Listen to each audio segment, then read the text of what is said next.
niga S1 papa yatangiye kumbwira ngo turyamane ndanga mbibwira mama. Twakoze uko dushoboye kose ngo tumuhagarike ariko biranga amfata no ku nkovu. Hari mu gihembwe cya kabiri mama yatanze ikirego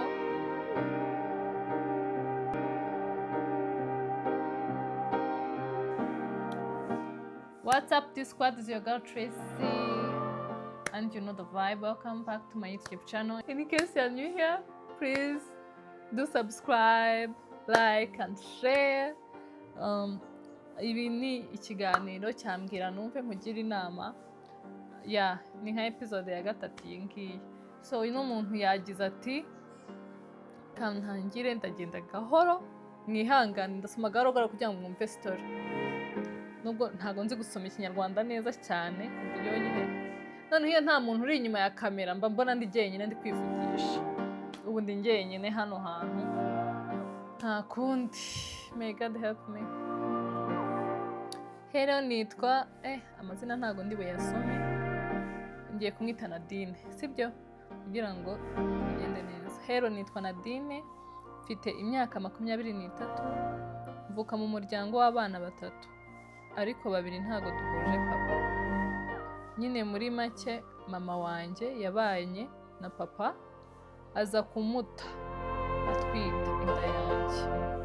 Mama amaze kumbyara ubuzima buranga asubira iwabo kwa muzehe. Yabaye mu buzima bubi ubyumve ngize imyaka 8. Mama yashatse undi mugabo ari we papa w'abana babiri. Nagiye kubana nabo ariko wumve ko uwo mugabo nta kintu na kimwe namubazaga cyangwa ngo ankorere nk'umwana, kuko na mituweli yanjye yangaga kuyitanga. Ngeze mu wa 3 primaire mama yanyohereje kwa papa. Namazeyo amezi 6. Icyo gihe nari mfite imyaka 10. Navuyeyo mbonye papa inshuro zitarenze 3, nabwo kandi amahushuka, kuko ntiyigeraga ampa umwanya nk'umwana wiwe. Naratashye nsubira mu rugo. Icyo gihe nahise njya kuba kwa muzehe wanjye. Navuyeyo ndangije primaire P6. Ngeze mu rugo wa mugabo yanze ko nongera kugenda, nuko nguma mu rugo. Ubwo yanyitayeho nkaho ibikoresho byose by'ishuri, ibintu byose bikenewe yarabimpaye, ariko yari afite icyo yashakaga. Niga S1 yatangiye kumbwira ngo turyamane ndanga mbibwira mama. Twakoze uko dushoboye kose ngo tumuhagarike ariko birangira amfashe ku ngufu. Hari mu gihembwe cya kabiri mama yatanze ikirego baramufunga. Kuva uwo munsi twabaye ibivume njyewe na mama. Umuryango yashatsemo uramwanga, kuko ngeze S3 kwihangana birananira kubera ukuntu abantu bose bamfataga kugeza no ku barimu banyigishaga. Bashyize mu kato abantu bose. Navuye ku ishuri njya i Kigali. Ubwo yavuye ku ishuri yiga atararangiza tronkomo. Mu kazi ko njya i Kigali mu kazi ko mu rugo. Numvaga byibura nzafasha mama akabaho neza na bene mama. Ndakora kandi cyane, gusa mbona nta kintu ngeraho, kandi uko iminsi ishira niko ibibazo byiyongera. Noneho maze gukura ngomba kugera ku bindi bintu. Ikibazo mfite ubu ngubu, ndibaza mpembwa amafaranga make, sinavuga ngo hari icyo nzageraho, kandi mfasha na mama, kandi nanone nkabona ntareka kumufasha, kandi ndikabitera y'ibibazo bye byose. Rero nabuze icyo nkora. Murakoze. Thank you Nadine kuba wifuje ko tukugira inama nk'abati squad. Ndabizi ko muri buze kumfasha kumugira inama. N'umwana murabyumva arababaye kuba wafatwa ku ngufu n'umuntu witaga papa wawe, ibibazo byose ari kumva ari we wabiteye, ariko ikintu njye namubwira cya mbere ni ukumva ko yikureho ikintu cyo kuvuga ko ari we wabiteye. Si we wabiteye pe.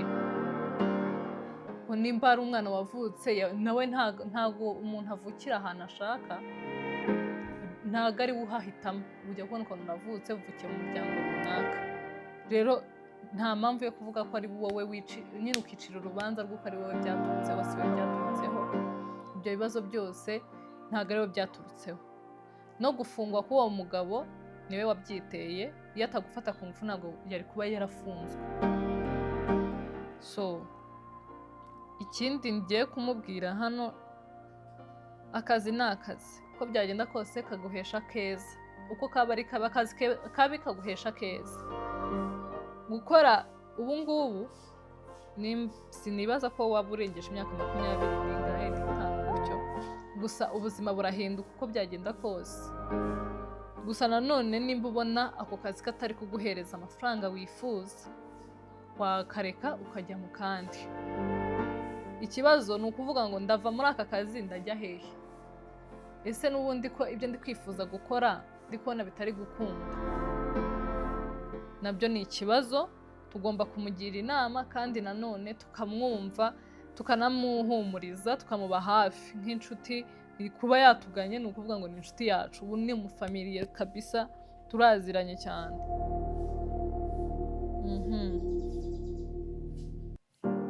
Okay, basi reka mbasomere uko njyewe namubwiye. Sinzi ko byari ngombwa, ariko reka mbibabwire, hanyuma namwe muraza guteraho komenti mutubwire ese yari kubigenza gute. Namubwiye mwihangane, ni ukuri my dear, biragoye cyane kubyakira, gusa ni ubuzima tunyuramo. Iyo butatwishe dukuramo amasomo. Ihangane ku byakubayeho pe, kandi ntukicire urubanza wumva ko uri impamvu yabiteye, kuko si wowe wamubwiye kugufata ku ngufu. Rero yari akwiye guhanwa. Gusa niba ubona akazi ufite katari kuguha icyo ushaka, ndumva wahindura noneho ugashakira ahandi, kugira ngo urebe ko wakuramo na saving nawe ukiyitaho. Niyo message namuhaye, turakomeza turaganira. Ibyo twaganiriye ni byinshi, ntago nabisubiramo byose. Gusa nanone abantu nk'aba ngaba tuba dukwiye kubaba hafi, tukabagira inama kandi z'ingenzi. Niba kandi hari nk'umuntu ufite akazi aho ngaho, yewe ni ukuri tubwire, tuguheze nimero z'uyu mwana, umufashe, yewe umuhereza akazi, ariko akazi keza katazazamo ibintu byantuze byo kuvuga ngo yakoze, ngo yariye, ngo ntago mwishyura. Cyangwa se uri umuntu w'umugabo nk'uwo ngo murumva na trauma afite, ukaza utangira kuzana ibintu by'inkunda. Niba ufite akazi ni ukuri mutubwire, turabasabye. Ahangaha ni kuri Tracy Show, ariko tunafasha abantu kubona akazi. Mutubabarire tubona akazi k'uyu mwana kugira ngo afashe barumuna be. Urumva baracyari kwiga, nubwo we yabiretse, ariko barumuna be baracyari kwiga, na mama we kandi ashaka kubaho. So ku muntu ufite ubufasha ubwo aribwo bwose turabwakira, mu bumugezeho. Nadine, warakoze cyane kutugana ukifuza ko tuba twakugira inama. Ni ukuri ni ibintu by'ingenzi.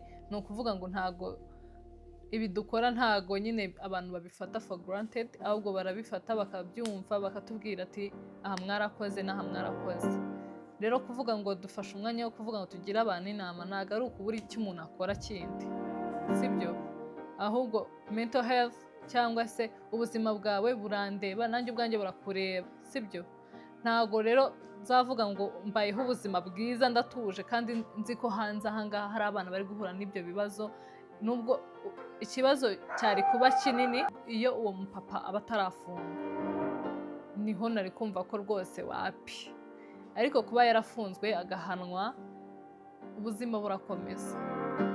Kandi wa mwana ntukicire urubanza pe, ntihakagire n'umwe unakubwira ati ibi ngibi ni wowe wabiteye.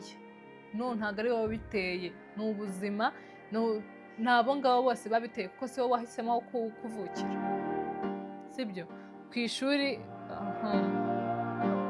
ikintu ngiye kuvugaho ni ukuvuga ngo muri society turimo, ni ukuri tujye twiga kubana n'abandi neza. ijambo uvuga usohora mu kanwa ryakwica mugenzi wawe cyangwa se rikamukiza.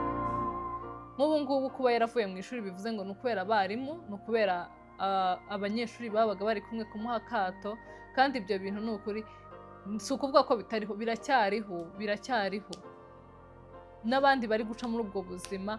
Umva, ntimukagire ubwoba bwo kubiganiriza abandi bantu, mujye mubivuga. Nimba twega dushoboye basi kuba ijwi rya bagenzi bacu tubivuge, kandi nanone abo babikora bahanwe. Ntabwo umwarimu yakwifata ngo ashire umwana mu kato azi ubuzima ari kunyuramo, ntabwo bishoboka. Abo barezi baba bakwiye kuturera akanyumva, umwana akabona naho ahungira. Naho se nimba abana bangana bari kumutererana n'abarimu bakamutererana, ni mwe mwatuma ava mu ishuri. Kandi kuva mu ishuri kwiwe ni ukuvuga ngo ubuzima bwe buba bwangiritse. Bamwe bashobora kuvuga ngo niwe wabyiteye, ngo kuba yavuye mu ishuri, ibintu nk'ibyo ngibyo. Hoya, nawe ishe mu cyimbo cye uri umuntu uri kubaho ubwo buzima. Wahuye n'icyo gikomere, n'abandi bari kuza bakongeraho ibindi. Ntago nzi ko nawe washobora kubyakira, sibyo? Rero tujye tuba hafi y'abantu bafite ibibazo, tubahumurize, ntitubabere ibihanda. Hari abantu baza bakazajya bavuga ati n'ubundi wari ubikwiye. Mujye mwiga kuvuga amagambo meza, sibyo? Umuhumurize, ejo n'ejo bundi nawe azakugirira neza. Gira neza wigendere, kuko nugira nabi bizagusanga imbere n'ubundi. Nk'uwo mwana ntabwo ashobora kwibagirwa umwarimu we wamutereranye, nta nubwo ashobora kwibagirwa umunyeshuri wamugiriye nabi, sibyo? Rero niba uri umuntu, menya ngo ikintu kigiye ko ese iki kintu bakinkoreye ngewe nabyakira gute, sibyo? Ntugapfe guhubuka uvuga ijambo ribi, kuko nawe igihe umuntu yari kubwiye ntabwo uzashobora kubyakira. Hari abantu bigize ba heartless, bigize ngo nge nta kintu kikimbabaza, ngo icyo wakora cyose ngo nge sicyambabaza. Rero ukumva ko ubwo buzima ubayemo hari n'abandi babibayemo. Hoya, ntabwo muteye kimwe. Nimba ufite umutima ukomeye, ntabwo ariko n'abandi bafite umutima ukomeye. Iga kuvuga amagambo meza, wituma abandi bantu bumva ko nta buzima bafite, bumva ko nta future bafite. Future irahari kandi tuzabaho neza. Sinzi nimba simvuge nabi kuko hari abantu nyine baba bagukoshona. Hari abantu bakoshona hahandi umuntu mureba. Hari abantu batagira ikintu cyiza muri bo. Jya ubakura mu buzima bwawe hakiri kare, bakwangiza. Umva, ishyari ni murumuna w'umurozi, yanakuroga. Hari igihe yaba nakugirira ishyari, sibyo? Rero ubuzima tubayemo, ntimukagire ishyari, ntimukagire amagambo mabi mukomeretsanya. Abantu bafite depression muri ino minsi, utazabona umuntu yiyahuye kubera ijambo ribi wamubwiye. Amagambo asohoka mu kanwa kacu ashobora gukiza umuntu cyangwa se akamwica, agatuma yiyahura. Mujya mubibona, hari abantu benshi bamaze kwiyahura pe kubera amagambo mabi. Kandi ni ukubera sosiyete, sibyo? Niba ubona ko ijambo ryawe ugiye gusohora rishobora kuba ikibazo ku muntu, wirisohora, ryihorere, byigumanire wenyine. Yewe nimba biri kumunga muri wowe, bikomeze bikumunge wenyine, wijya kwica abandi bantu kubera amagambo yawe wavuze. Yewe mwana Nadine, wumve ko nta kosa wigeze ukora muri ubu buzima. Ntaryo ikosa, ntaryo pe, naryo ndi kubona muri no ntunzi. Ahubwo ikintu wakora, niba unashatse akandi kazi ukakabura, hari small business watangiza, kandi abantu barahari kugusapotinga. Hari izo namubwiye inbox, niba muzishaka namwe ku bantu babuze akazi cyangwa se abantu batabona ibishoro byo hejuru, muzanyandikira mumbwire, mwandike muri comment mumbwire ati izi business zitubwire. Ariko mu gihe mutarabinsaba nta mpamvu, niwe nazibwiye, namubwiye ibyo agomba gukora. Yewe ni umwana mwiza wumva, yarambwiye ko agiye kubigerageza akabikora, kandi mu musengere bikore bikunde, atunga umuryango we. Murumva ko umuryango wo kwa nyina waramwanze, umuryango wa hehe wose byaranze. Rero niwe mfura mu musengere, abeho ubuzima bwiza. tuzabonane yarateye imbere kabisa. Nadi, ubuzima bwiza. Sinashatse kuvuga izina ryiwe, hari izina ryiwe ariko yarahita nabona iki kiganiro ahita bimenya ko ari we nabwiraga. So thank you so much ku nama zanyu, namwe mukomeze mwandike muri comment mutubwire inama mwamugira uno mwana. Comment yawe ni ukuri, idea yawe ni agaciro kuri twebwe. Ni agaciro kuri twebwe. Murakoze cyane, reka dukomeze n'izindi kubera ko abangisha inama ni benshi. Nari nabipostinze kuri Instagram, hari ababibonye, rero abagiye DM yanjye ni benshi cyane pe, ni benshi, ariko abenshi ni abafite ikibazo cy'akazi. Abenshi nababwiye utu business bagomba gukora, small business zizagenda zizaguka, ntabwo ari ngombwa kwicara mu rugo nta kintu uri gukora, kandi hari ikintu watangiza 30,000 50,000 byashoboka, sibyo? Rero mukomeze mugubwe neza, mugire ubuzima bwiza, Uwiteka Imana akomeze kubarinda aho muri naho n'ibyo mukora byose, mugire inyungu, mwunguke muri ubu buzima tubayemo bwa buri munsi. Sasa naho ubutaha, ciao ciao, bye.